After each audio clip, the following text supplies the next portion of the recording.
over here. How you doing? Hi. Good to see you again. Good to see you. You want to sit over here, or I can sit over here? Where do you want to? What's your comfort spot? I guess this is where all the buttons are. Yeah. Maybe you could sit.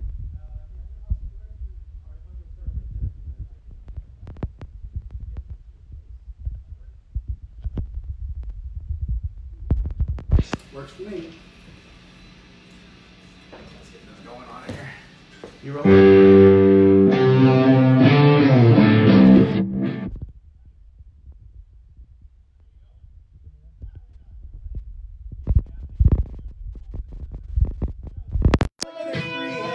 Wampler himself, right here. Wampler, the legend himself. Legend. We are here, ladies and gentlemen. Hi, I'm Jay Leonard J. Guess who I'm with?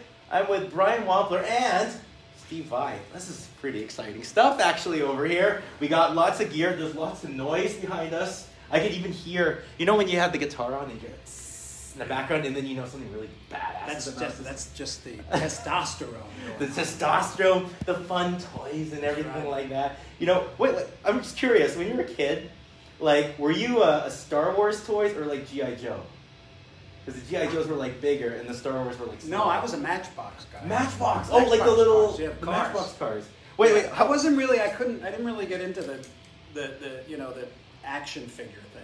Yeah. Well, No. were the Matchbox were they smaller than the? Well, they were just like little Hot Wheels. Is Hot like Wheels, a yeah. Matchbox. Oh, so they're the same brand. Yeah, I think Matchbox cars. I'm not sure, but I believe it's just a terminology.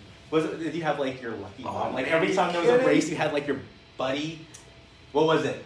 I had this one car. I can't remember the name, but it was a green racer, and it was green, and it had like a cigar shaped body. Okay. With the wheels that come out. Uh-huh. And one day I was in 3rd grade, and I was standing on the playground, and I had it in a cigar box, and I was so happy because I brought it to school to show all my friends. Hell yeah.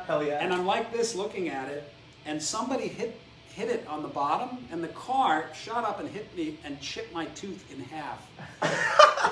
So if you look at any photos of me, all the way up till about probably 5 years ago when I got it fixed, I look like Jeffro. So the story behind the chipped tooth is it was your little Matchbox car that flipped up and spanked you right in the face. Spanked me right in the mouth. So it was your buddy, but it was, it kept you in your place a little bit too. It did. It kept me home playing with my Matchbox cars. What kind of games did you do? Did you like just race them all and then just like push them down, like, you'd make like a little ramp from the table? Oh, we did all that stuff. Would you have like the whole set with the tracks that you'd have to stick together? Well, we couldn't afford that. Oh, you didn't have but that. What we did do is the street that I grew up on had a lot of kids, and everybody was around the same age and into the Matchbox cars. So that's we used to play out in the dirt with them and build all sorts of crazy things and try to blow them up with firecrackers. Try to blow up firecrackers. So you can't do that. I can't do that. If I did that, I'd get in so much trouble. My mom would get so mad at me if I did that. Our moms didn't know. Wait, I heard.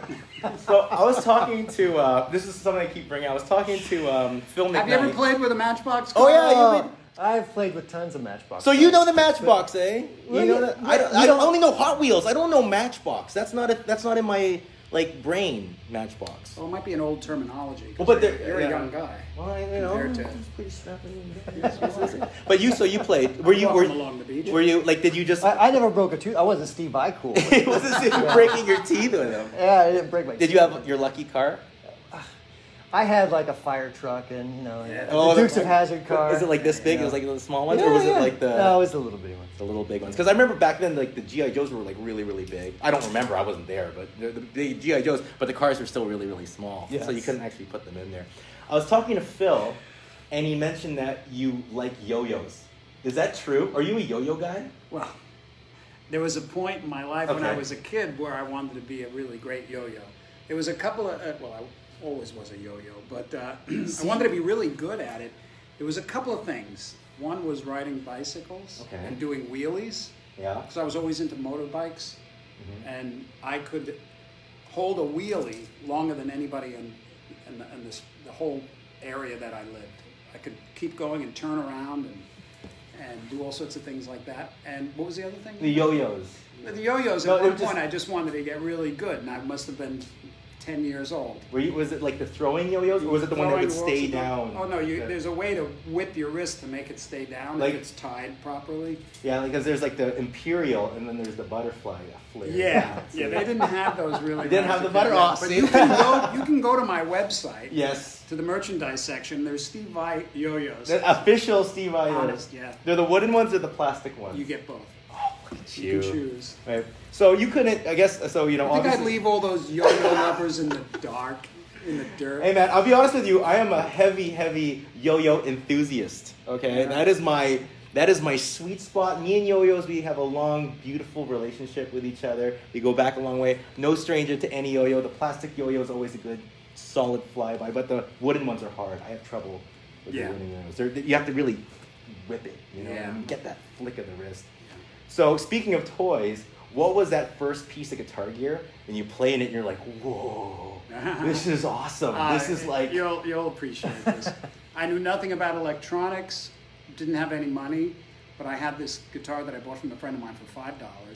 And I was like, I have to hear this through an amplifier. Because there I was with just no amp with this guitar. So I figured out a way to plug, I don't know how I did it, to plug my guitar into the front of my sister's, the amplifier of her stereo. Okay. And I rigged something so that I could actually hear my guitar coming out of the speakers. I blew them every time I plugged in. Oh, you must have been really popular with your sister. Oh man, yeah. And what was the song that you played? Like at that time?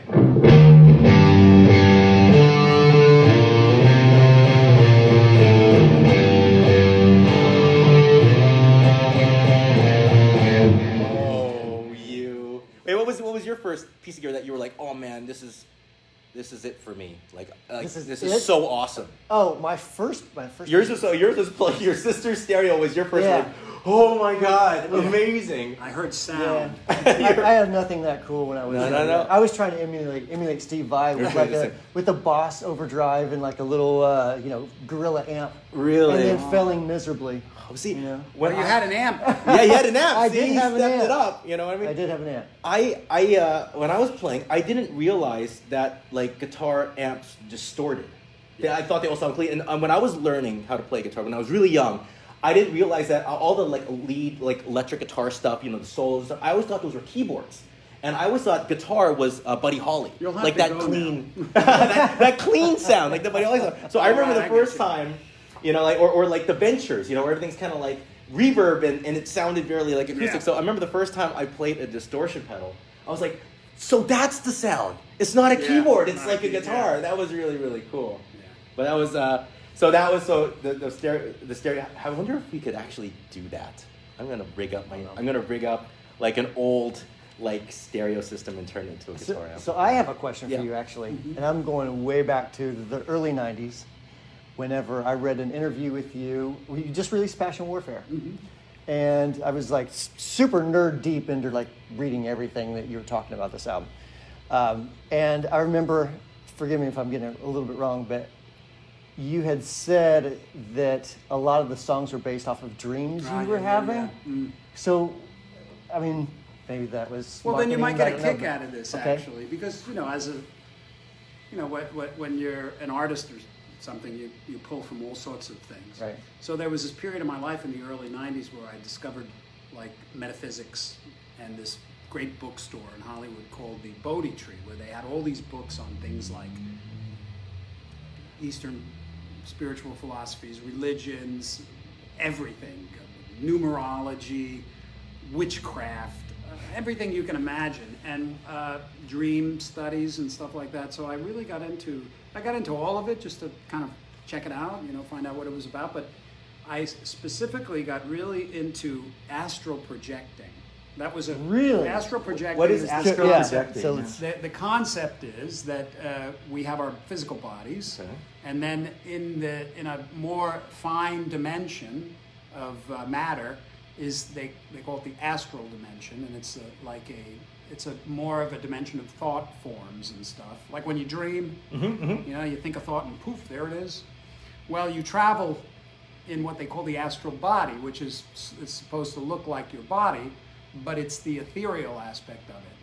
And when you ever have like a flying dream or anything like that? Mm-hmm. Yeah, well, that's in your astral body. So I was, this is all terminology, you know, I don't, anyway. So I was really into it, me and my friend. And my friend used to have these wicked out-of-body experiences every night. He didn't realize it because it was happening his whole life, you know, but they were more like astral projections when we were starting to study this stuff. So I did a lot of intense experimenting with these dream states by all sorts of things, sleep deprivation, all sorts of things. We used to have these experiments that we'd try to hide things and then astral project and discover what they were. Yeah. Wow. None of that ever worked. But so you didn't work. You could do Other the things lucid. work. You could do the lucid dreaming thing where you can sleep and then you can like control the dream. well, if you, I had several experiences like that. That's really hard for me. Like my nightmares are I'm completely loose. I know it's a dream, but I can't control it. That's the. Well, you have to realize you're dreaming. Yeah, exactly. Yeah. Well, see, Yeah. So, during this whole period was when I was also putting together the music for Passion and Warfare. Right. So I kept these journals of these lucid dream experiences, and my friend and we discussed them, and you know. So I created these. Then they turned into stories. So when I was doing Passion and Warfare, the songs were representative of various parts of these stories from these lucid dreams that I had. And some of them are really intense and powerful. And interestingly enough, a guy just approached me not too long ago, a couple of months ago, to do an illustrated picture book, sort of like a cartoon almost, of Passion and Warfare. And that's when it was like, okay, I know what this is going to be.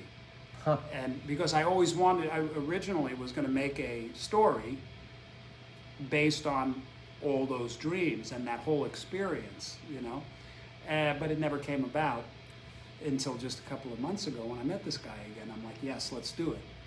So I went back and I dug up all of these experiences that I wrote.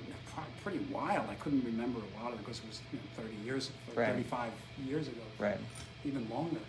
And so we're going to be working on a pretty cool picture book. Oh, that's a depiction of the songs from Passion and Warfare and the stories that are attached to them. Wow, geez. And it's, I guess, very kind of surreal animation, or is it going to be quite a... No, it's a book, and it's more like, you know, like a comic book. Oh, really? So it's like a complete narrative in a whole thing. Narrative with kind of illustrations. Oh, that's actually pretty cool.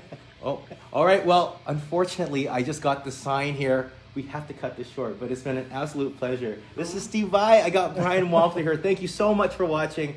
That being said, I guess I'll see you all soon. Take care. Thanks. And goodbye. Wow, what a pleasure. Thanks so much. Thanks so much. All right.